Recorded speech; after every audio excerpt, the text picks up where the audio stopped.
ধীরে ধীরে স্বাভাবিক হতে শুরু করেছে জনজীবন।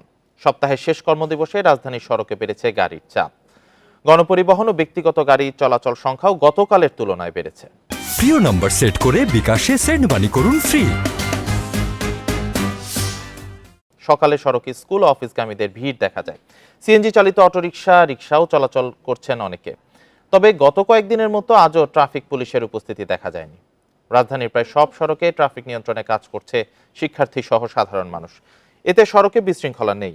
শিক্ষার্থীরা মোটরসাইকেলে আরোহীর হেলমেট ব্যবহার ও ট্রাফিক আইন মানার বিষয়ে পরামর্শও দিচ্ছেন। সার্বিক ব্যবস্থাপনায় সন্তোষ জানিয়েছেন চালক সহ পথচারীরা।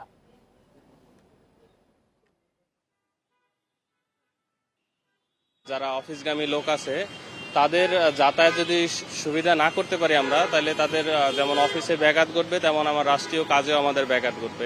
আগের থেকে অনেক শৃঙ্খলা ভালো হয়েছে, এখন যানজট করে না, সিঙ্গেলও তারা শর্টকাট ছাড়ে।